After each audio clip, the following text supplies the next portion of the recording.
Hey, what's up, everybody? Welcome to the Nation's Corner, special edition of the Nation's Corner. Tonight, we're going to be covering the G1. Man, I am excited to be on here with you guys on a Monday. We're recording this on a Monday, as we see here. Science is telling us. Here with Too Sweet Neil, Ezra, and our good friend Karen Peterson. What's up, you guys? Hello. What's up? So we have a special guest that may be joining us. I know he's running very late, so we're gonna let him pop in if he is able to make it. Schedules and it's card subject to change and all that good stuff. But we're hoping. But we're gonna have a good conversation here. So full disclosure for the folks watching, y'all know like I'm a casual New Japan fan, right? So I'm not one of those people that's super knowledgeable when it comes to this stuff. But I have friends who know a lot of stuff.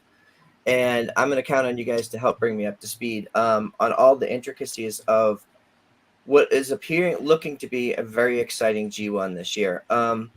So first, I want to ask you guys some questions about the tournament, and then we can get into the different, matchups. My understanding is that like this year's a little different, right? Where there's only 2 blocks versus 4. There's less people.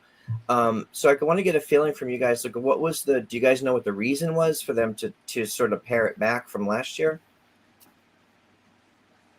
I haven't heard any official reason as to why they opted to go back to the 2-block format. I am very relieved that they've pared down the field a bit, focusing more on quality over quantity, because that's, as much as I love a wide range of G1 participants and a lot of my favorites, I was worried because a lot of my favorites didn't make the cut this year, but that's okay. What they're highlighting, and I'm very excited for it, is that they're focusing on a lot of young and up-and-coming talent, and that's really what the G1 should be about. I mean, don't get me wrong, I love me some Tanahashi, I love me some Naito. They've been there, done that, give me something new. Exactly. No, I like Karen said, I haven't heard anything, but I like it. It's easier.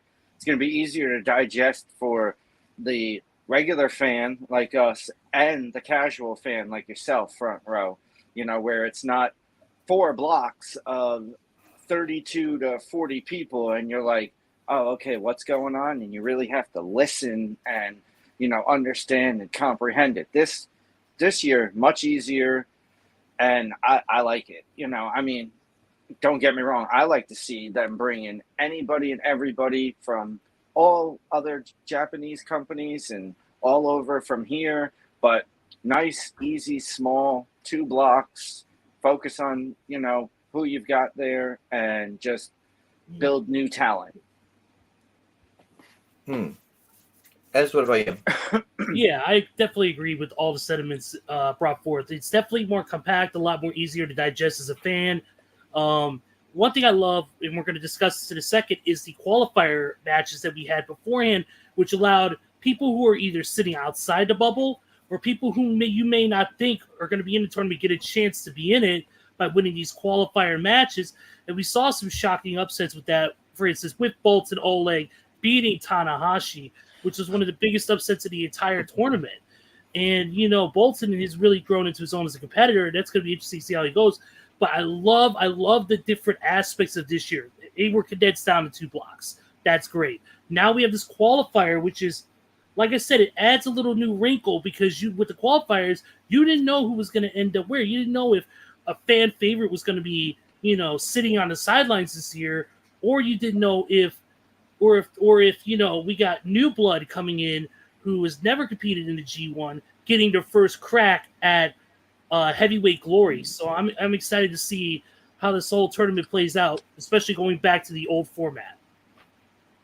Yeah, it's interesting to me because it's a different format from what we see here in the United States. Like, you have Bolton Oleg, who's obviously on the team with Tanahashi and Toru Yano. So you have a guy that's part of a group that is now competing against his teammates. You also have the current champion fighting for an opportunity to win the championship. It's a weird thing. It's, for an American perspective, it's an odd thing, right? So Naito is in the tournament, but yet he's the current IWGP World Heavyweight Champion. So what drew you? So Karen, for you, what drew you to this type of format? Well, the G1 was actually my gateway into New Japan back in 2017. So it's my sentimental favorite. As I was telling you guys off air, August is one of the worst months for me at my job. And yet every year I force myself to watch the G1. And, at Post, I'm part of the G1 coverage team for it. So, like, honestly, going back to this 2-block format and far fewer matches is actually better. It makes it more accessible and less overwhelming for the casual fans or those who are Japan wrestling scene curious about everything.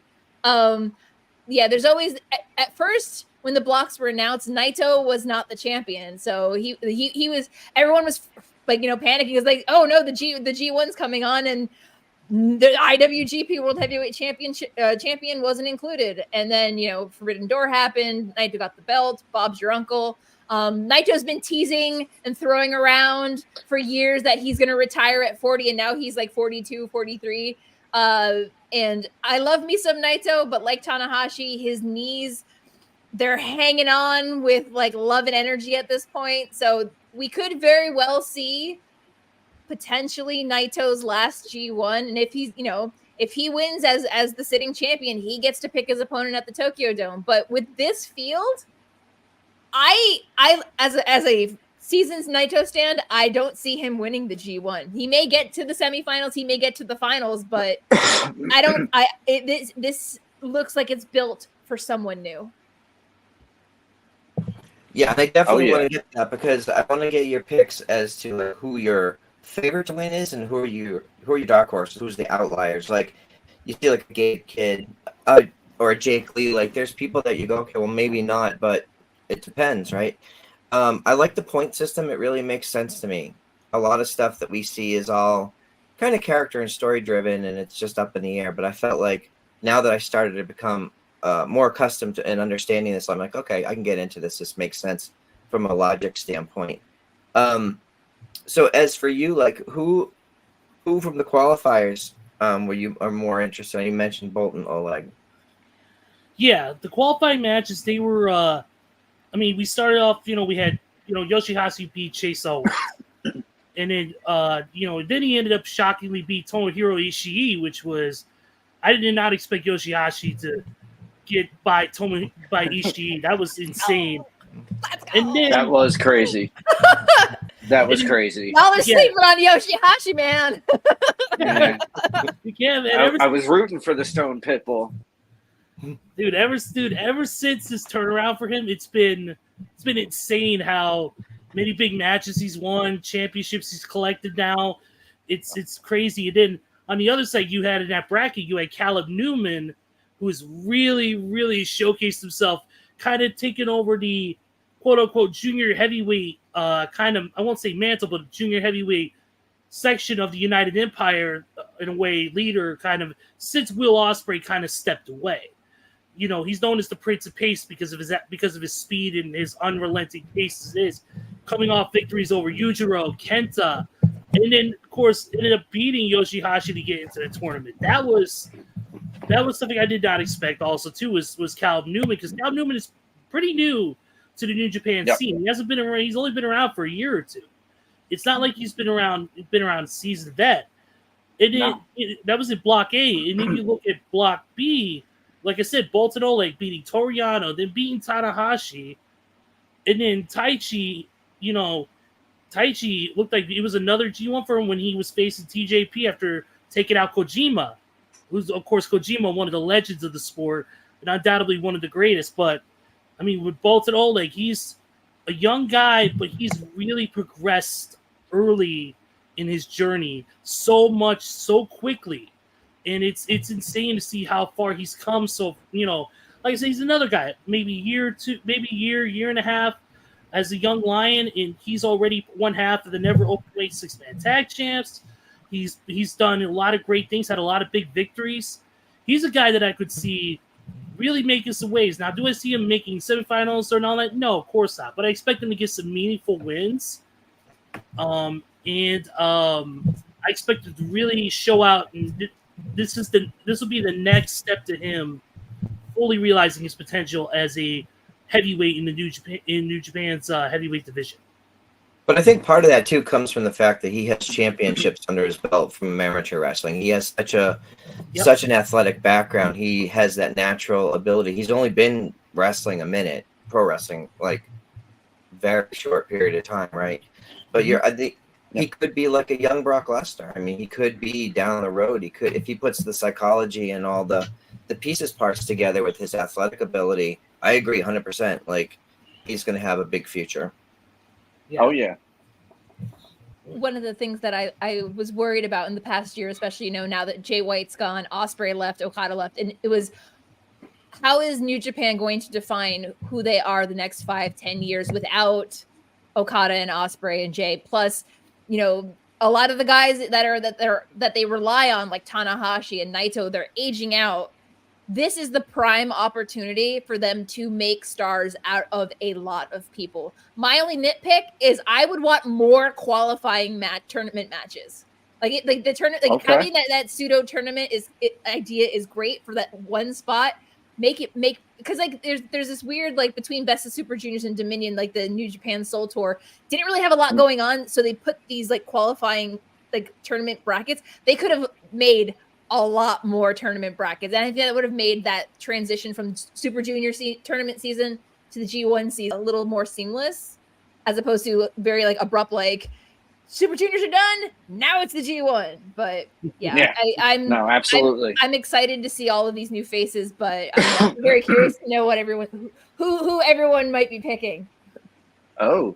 I don't do pick'em contests only because I always end up at dead last or second to last. And if I'm not gonna be dead last, I don't want it. I'm either I want to lose spectacularly or win triumphantly. Nothing in between. I'll take that dead last spot. Don't worry. Okay. But it's good because as a special fan, I look at this list and I know some of these names. I'm always wondering why Jeff Cobb wasn't on a bigger stage. Every time I've seen him wrestle live, every time I've seen him in tournament, I'm like, it's amazing. Why is he not on WWE? Why is he not doing bigger things? But like, I see him as having some pretty good films in this tournament. I don't get it. You were muffled there, and you're like you look a little frozen on my end. I heard Jeff Cobb, but you were a little bit. I couldn't hear anything. The mic completely cut out on me. Yeah. Oh, can you hear me now? I heard. Yes. Yes. Okay. Yeah. Sorry. No, I don't know why. Okay. I was like, is it me? Am I the drama?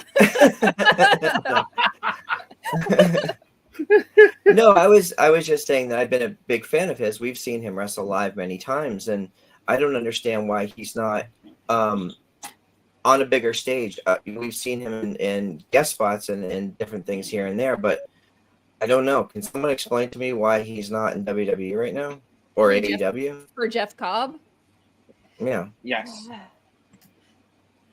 As many announcers have said, it is unfair the things that Jeff Cobb can do, and I am a staunch Jeff Cobb fangirl.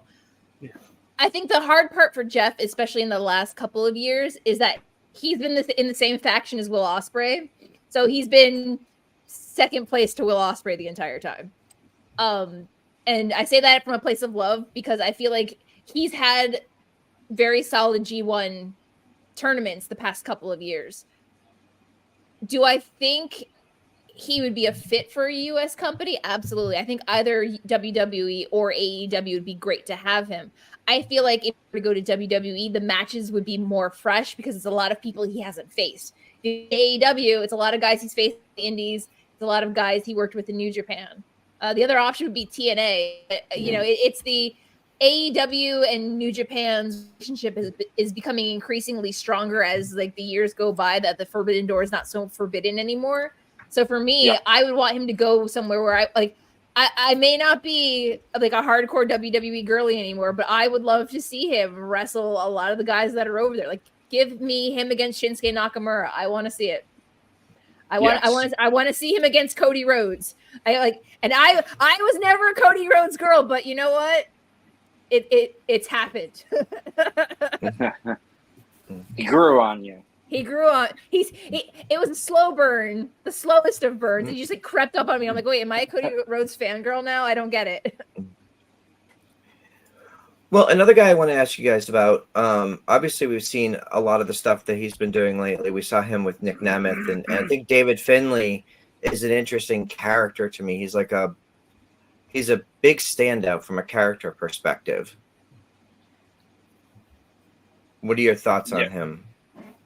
He will give you great matches, and he'll have a great tournament.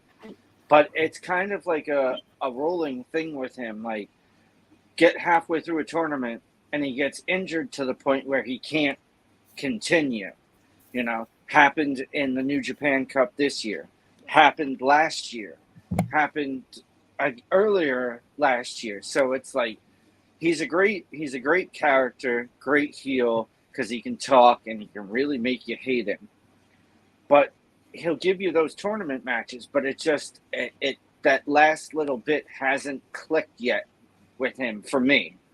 Like, I see it, but it just hasn't been there. If I'm him, if I'm David Finlay, first thing out of the gate is I'm setting the tone with Gato and Jake Lee, because for me, I'd be looking over my back at Jake Lee and Gato, because Gato just doesn't show up to recruit anybody for Bullet Club. Like, Gato's already like 5 steps ahead of Finlay. So you got to watch out. I would set the tone with Jake Lee and Gato, and then I would focus on the G1. But something's going to happen, and I hate to say it because I don't want it to happen. I'm not Drew McIntyre where I pray for it. But something's going to happen, and Finley's going to get some kind of injury, and he's just going to be like, okay, he can no longer compete. And it's going to further along his heel story, just like it did at the New Japan Cup when he got kicked, when he had to leave because of injury. And then him and Yota Tsuji had the match, Bullet Club and LIJ. But hopefully he puts it together this year in the G1 and can weather the storm and ride the whole tournament out safely. Because I think he would be very good. But he's not my pick. I have my pick for later, you know, when we get there, you know, to who I think is going to win. Yeah, David Finlay's an interesting case because I love David Finlay as a character. I feel like he's really grown into his own as a heel. He's really stepped up the viciousness. He's stepped up the intensity.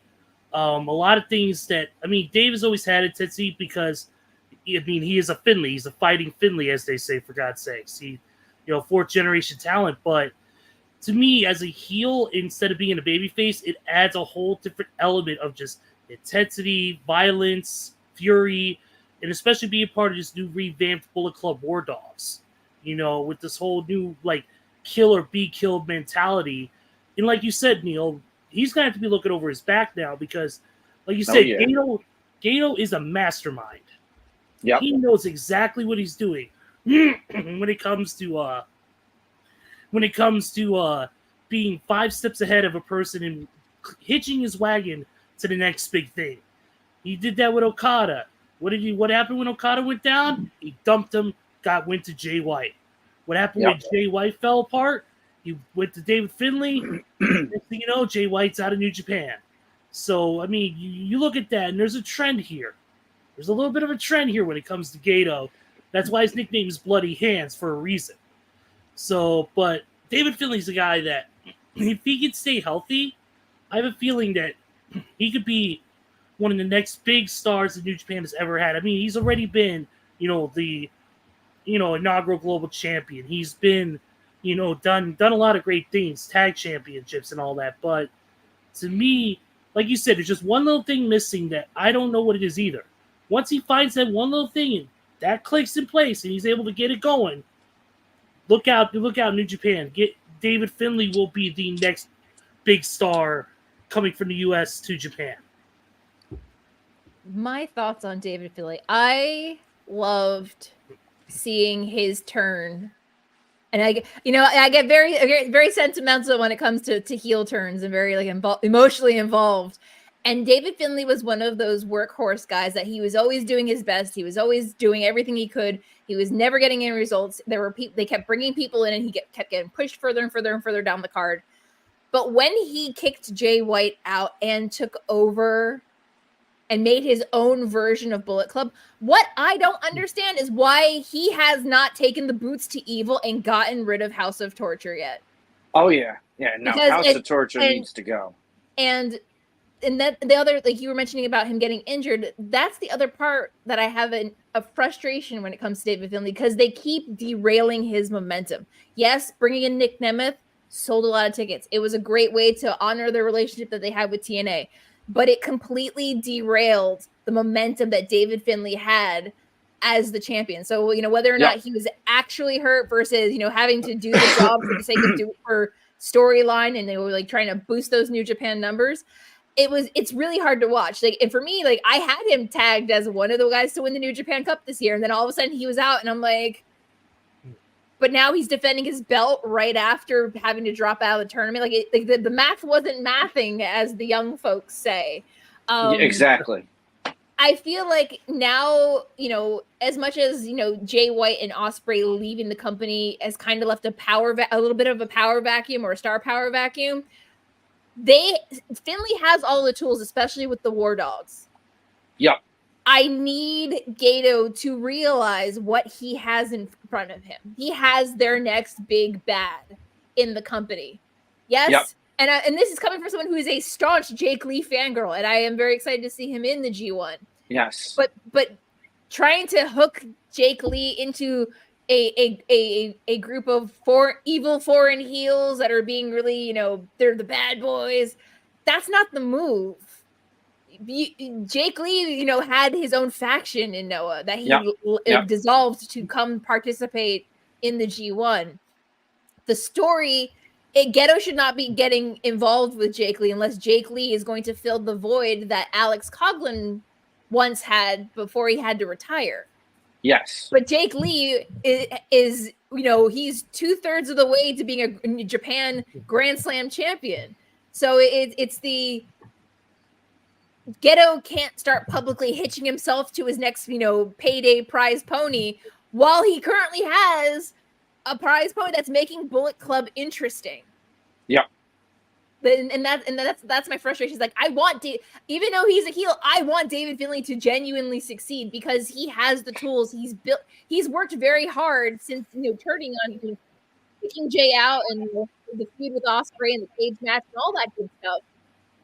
I need them to stop derailing his momentum for people that they bring in.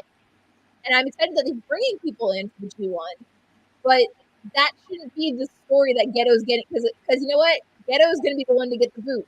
Him and Dick Togo are going to go play it. Take Jake and go over to House of Torture.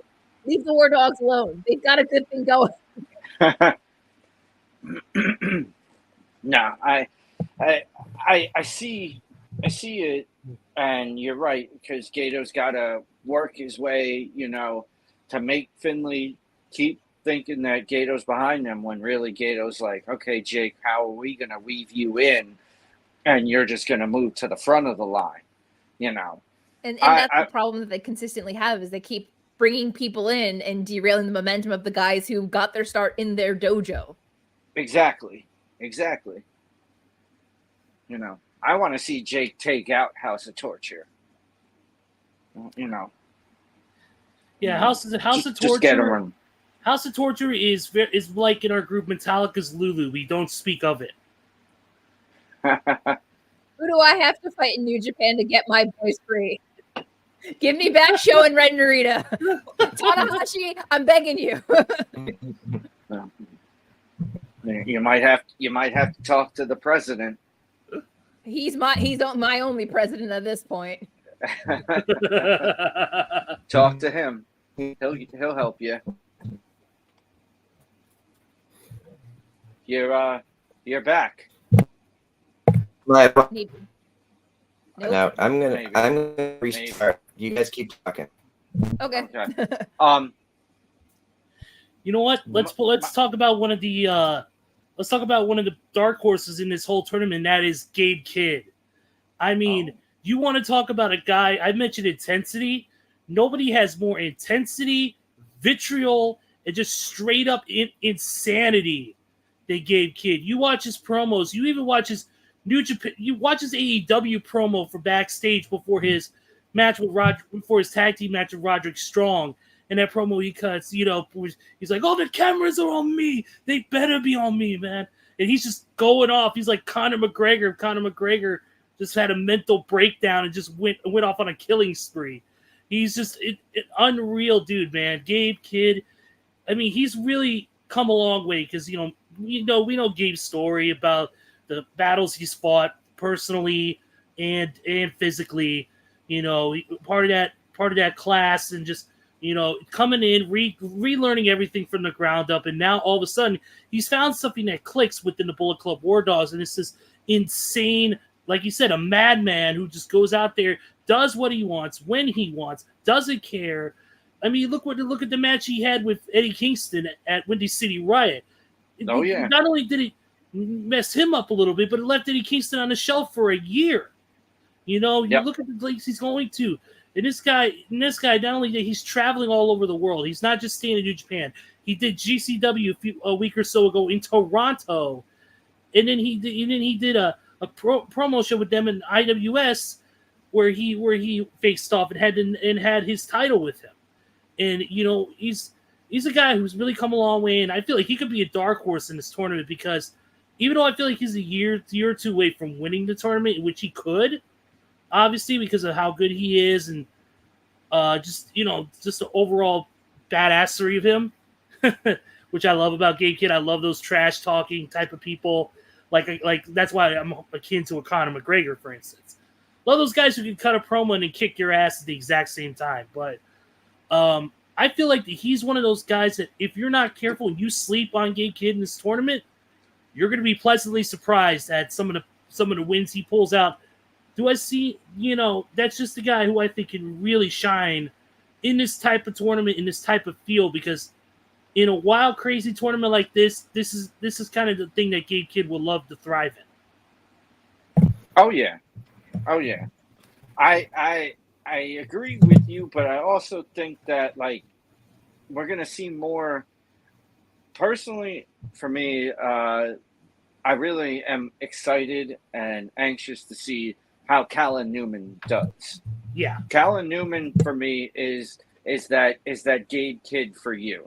To see the matches, to see how he's excelled, because he's only been here for not even a year yet, and he's blown through being a junior into becoming a heavyweight. So we'll see how he does. I'm very excited to see his matches, see how he does, see how he adjusts to being in the G1 for the very first time. I don't see him going far, but somebody that I do see going far that they should throw out there and be like, okay, it's your time now. For me, would be Zack Sabre Jr. That's my guy. That's the guy I have going all the way. My pick to win the whole thing and face Naito at Wrestle Kingdom because they have a great history. The matches are hilarious because of Zack being so serious but can be funny. And, of course, we all know how Naito is in matches. And it's hilarious in those previous G1s where Naito's flash pin Zack and Zack just loses his shit at ringside. It's hilarious. So I can't wait. I hope it's Zack, but Callan Newman's going to be the guy that I'm going to watch intently on because that's really who I want to see flourish and, surprise me. Yeah, my pick to win the whole thing is Zack Sabre Jr. It's long overdue for him, and I think one of the things that New Japan tends to reward are the ones that stay and serve their time. And I feel like Zack's very patiently waited his time out and he always is consistently fantastic to watch. I think that going back to the 30-minute time limit is going to affect a lot of the guys that are in this tournament that aren't used to having 30-minute singles matches, especially the younger guys that, yes, some of them have gone, they've challenged for the world heavyweight title. They've gone close to 25 minutes, but bell to bell, you cannot find a more put together wrestler than Zack Sabre Jr. On this entire list. And you want to talk about my shameless favorites. You got Shingo on there. You've got Sonata on there. Okan is a fantastic technical wrestler. Gabe Kidd's great, but the problem is with him, he gets distracted and does too much fighting outside of the ring. So unless he's able to reel that in and focus on the task at hand, I genuinely don't think they're going to let somebody cheat their way to winning the G1. There has to be some actual wrestling involved in there. Yeah.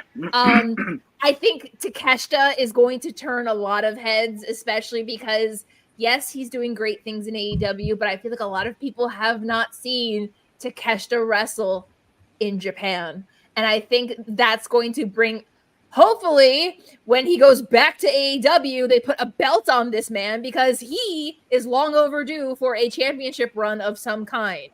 Oh, yeah. Hinare is another good one to watch. You have old reliable in Hiroki Goto, Mr. G1 himself. The G in G1 is Goto's G. And then all the young guys that they're talking about. You've got El Phantasmo, who's he's still there and he's still a heavyweight. You've got Yuya, Yota, Shota. I want to say Red Narita. Give me back New Japan Strong Red Narita. Bleeding from his head and fighting Tom Lawler and Fred Rosser. Those were good times.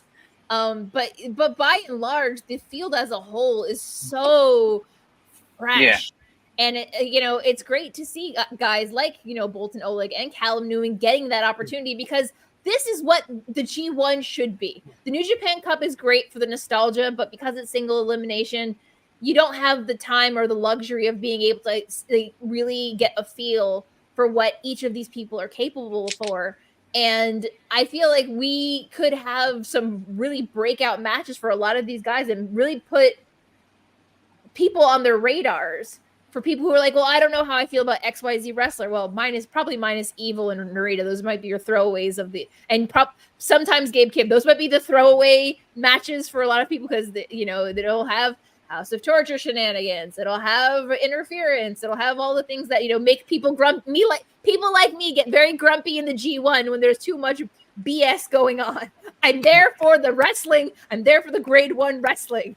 But it's so exciting, and with all of the opportunities that we're going to be able to see in the next couple of weeks. Yes, it is. And I was telling Front Row that last night.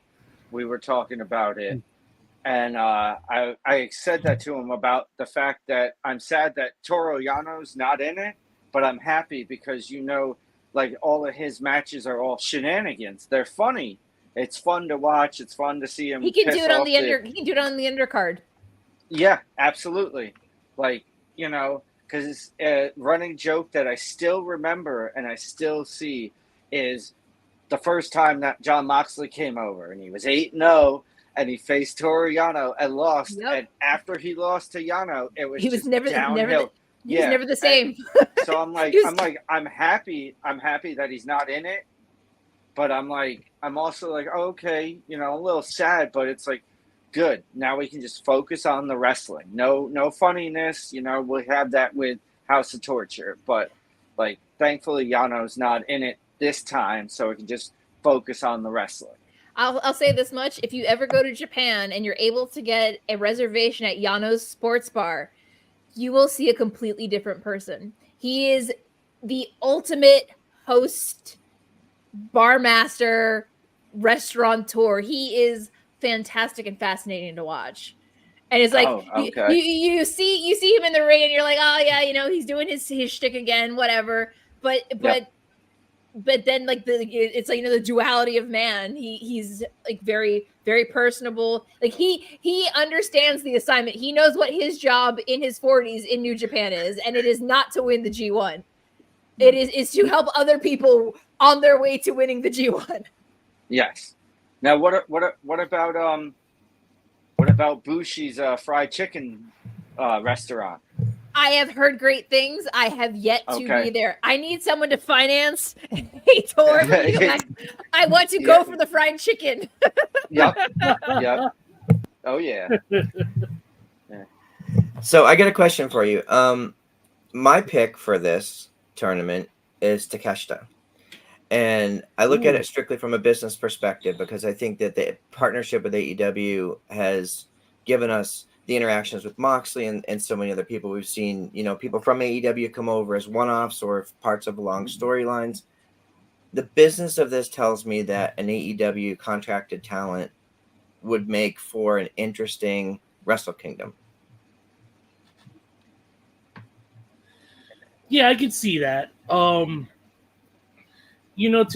when you're talking about a business sense, like you said, to push Takeshita into the tournament would be a great thing. But we're on New Japan's turf in this case. This isn't an AEW produced event. This is not Tony Khan, booking this. This is Gato booking this. This is his baby. This is what this is what he does. So I don't see him going going to the finals. Obviously, no.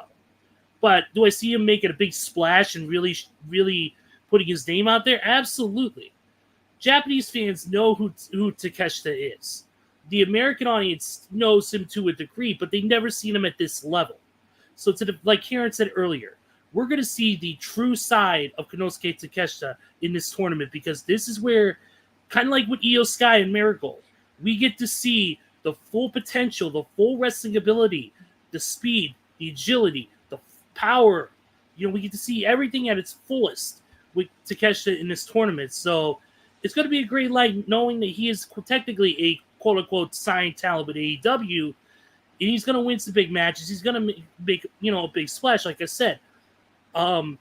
It's hard to bet against a guy like him, but with it being where it is, I just feel like that him winning the whole thing is I don't think it's in the cards for this year. To me, I'm going with the crew on this one. I'm going ZSJ, Zack Sabre Jr. To me, like you said, no more complete wrestler than him. Just overall, and I think the one thing that he's been trying to do for years is I believe it is the first British-born wrestler to win the G1 tournament. And I think this is the year of ZSJ. I mean, he's made the New Japan World TV title one of the best prizes in the tournament. One of the most, because you got to think a title. You would think 15-minute matches. You think, okay, maybe. No, he's made them exciting. He's made them enjoyable, impactful. He's really elevated a brand new championship and really brought it to one of the most titles in the forefront of New Japan right now. So that's what see so many classic matches with him holding that belt. So to me, there's no other pick in that group that deserves it more than ZSJ. And if I don't see him hoisting that flag and that trophy at the end of the tournament, I'll probably end up just going insane and doing some crazy shit. I don't know. We'll figure it out. Can I offer a counter argument for Takeshita front row? Yeah. He may not win the G1, but there is one David Finlay who is the global heavyweight champion, and there is a second show the day after Wrestle Kingdom that is Wrestle Dynasty. If he were to pin David Finlay, he doesn't need to win the G1. He could challenge David Finlay, provided he keeps the belt until then, which if Gato has two brain cells to rub together, he doesn't derail Finlay again. That they could have that match at Wrestle Kingdom or Wrestle Dynasty. And I can guarantee that's a match I would definitely dog ear as one people need to watch in this tournament, because I think it'll be one that will be very telling. I don't see him winning the G1, but I feel like he's going very much like oh my gosh, Kaito Kiyomiya. Can't believe I had a brain. I was like, wait, what's his name? He was sent over from Noah. Yes, I know that New Japan tends to book Noah talent very differently from how they book AEW talent. But also with Takeshita having his roots in DDT, there hasn't been a DDT wrestler who's won, originator that's won G1 other than for what I think is Kota Ibushi or Kenny Omega. So it's the I don't know if New Japan is ready to take that risk, especially in a year where they've lost Ospreay and Okada in one go. Yeah, agree. And also, Karen, you mentioned about Takeshita. You mentioned about I believe it was, if I remember correctly, you were talking about how when it comes to Takeshita and it comes to especially with DDT talent, especially like you said, Kenny Omega and Ibushi were the last ones to really win this tournament. Obviously, that would be a big name for a former DDT talent to do that. But obviously, where is his loyalties lie right now? AEW. And that's the big, despite the relationship, which has grown stronger and has grown over the past few years, it's just that, like I said, it's all about territory. It's all about where the event is booked. If this was in the U.S., if this was booked by Tony Khan in an AEW style tournament, yes, that would be a whole different story. But we're talking about we're in Japan. We're in the home turf of New Japan Pro Wrestling, and Gato is booking this stuff. So to me, it's a pretty simple answer, but you never know what Gato's booking. Like you said, if he hasn't gotten his brain cells knocked out by whoever he's facing in a 6 or 8 man tag the night before, or he might be like able to book stuff. Like that 5-second match he had against Yota Tsuji. Oof. That was rough. Yeah, I see. I mean, there is an exceptional amount of value if Takeshita were to sign with New Japan. That would be one thing, but I feel like also Takeshita does occasionally go back to DDT to do engagements with his former stablemates, and because that's the promotion he got his start in. So again, it's all, I don't know. I don't claim to know what the backstage politics of any of these promotions are, but my gut's telling me that he'll have a great showing. But unless he were to formally move over, I think that's also why Moxley's not in the tournament. Because I love Moxley, but he's also very protected. He is one of the most protected people in AEW and in New Japan Strong. So that's my guess. But I feel like if you want to talk about dark horses, I would mark Great Okan. He's another one that I feel like he's been treading water for some time, and I feel like they're preparing him for something, especially in the wake of Ospreay leaving. He's been very much of the mindset that there is no leader to the United Empire. Jeff Cobb, no leader to the United Empire. We're all equal. Callum Newman, don't know how he sits on that fence, but TJP is like, no, Ospreay's gone. I'm the new guy, and everyone else is like, I don't know. So I feel like if there needs to be a leader of the United Empire or a front man, it might be time for Okan to step forward if they're not going to pull the trigger on Jeff. Yeah, I completely 100% agree, because Okan's the longest standing member of the faction aside from Will Ospreay. So it would have to be Okan, or like Karen just said, they have to pull the trigger on Jeff Cobb. If they're not going to pull the trigger on Jeff Cobb, make it Great Okan. TJP, great, grand, wonderful, but I don't. He didn't make it past the qualifying tournament. I don't see you. You're great with Francesco Akira. Stay that way. Let Great Okan, assume the lead. Yeah, I think Jeff Cobb would be my outlier too. It's unlikely that he'll win, but be my dark horse. I do see a lot, like we talked about earlier, the focus that they're putting on Bolton Oleg. Like, he's not going to win, but boy, there's a lot of attention. So, who knows? How about you, guys? They're probably gearing him up for like Final Excursion. He's probably going to do this, and then maybe he'll go on excursion after, and go home. And then go either, England, come here, Mexico, whatever he wants to do, or wherever they end up actually sending him. But I feel like this is going to be his his big showing out tournament to actually show like the allies in the different countries, hey, do you want this guy? He's going on excursion soon. So he'll give a good showing, but yeah, like you said, he's not gonna win. I see at most maybe Bolt Nola getting 6 points, maybe 8. You know, that's and that's not bad at all. Yeah. That's not bad at all. But that's as far as I really see him going. I think That's the other thing that's going to really change things this year compared to last year is that the 30-minute time limit, you're going to have far fewer time limit draws. I mean, Yeah.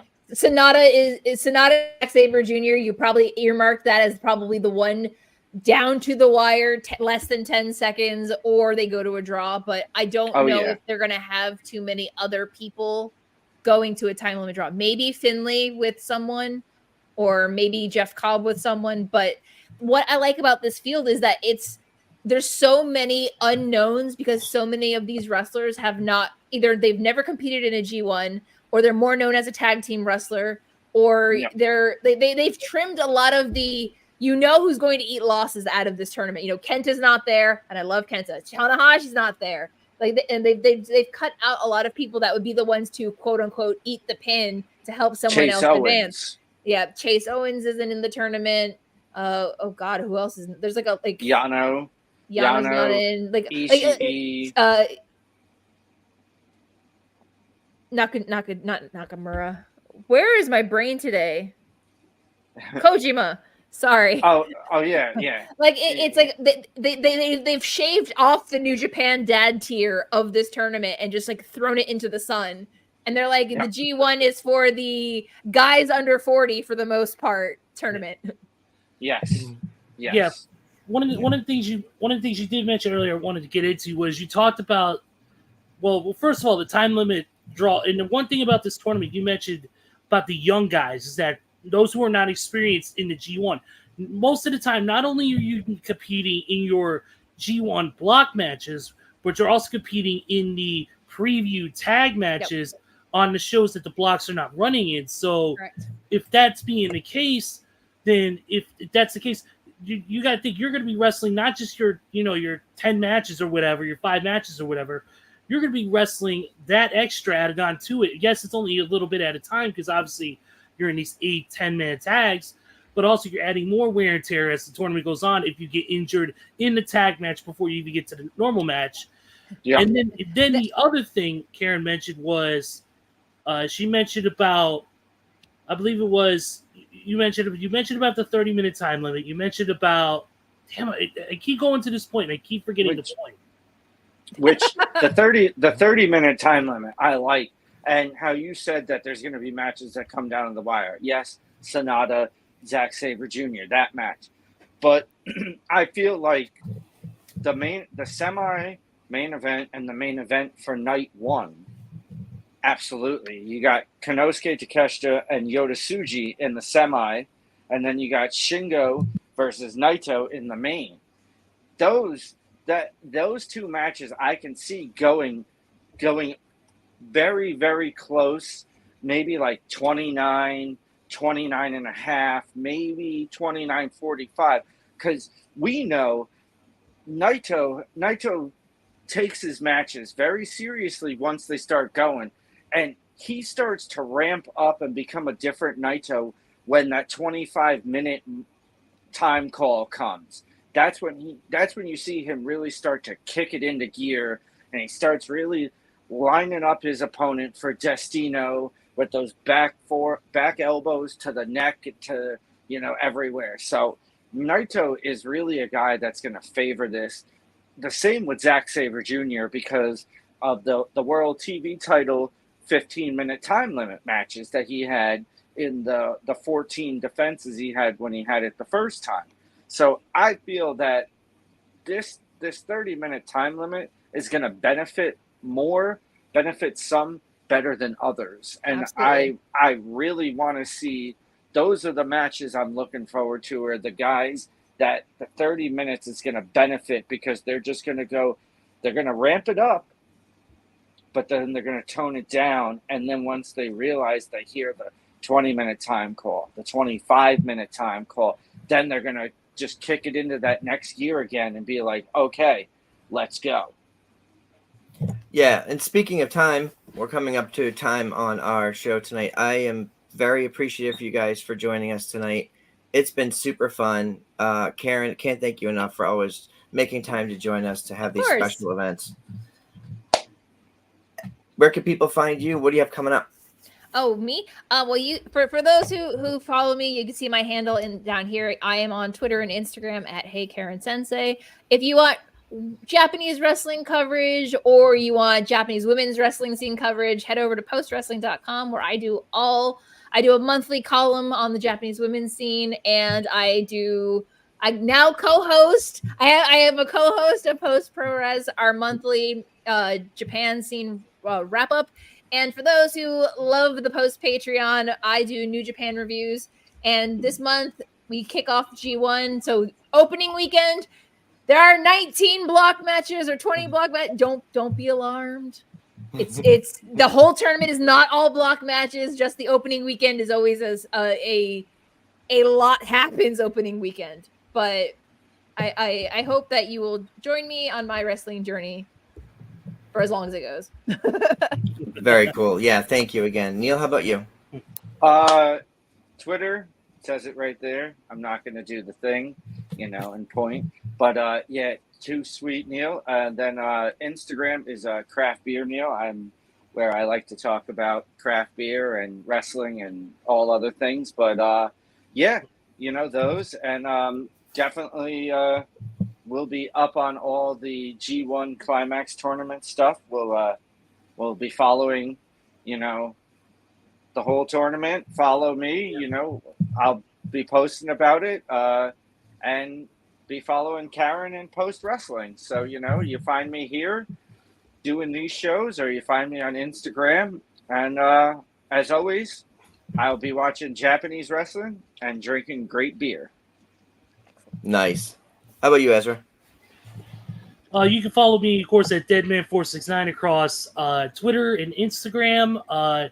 You can also follow, of course, my other program that I'm involved with. That is our sister show, Our Nation Sports Show, at Tuesday, 7 p.m. Eastern, 4 p.m. Pacific.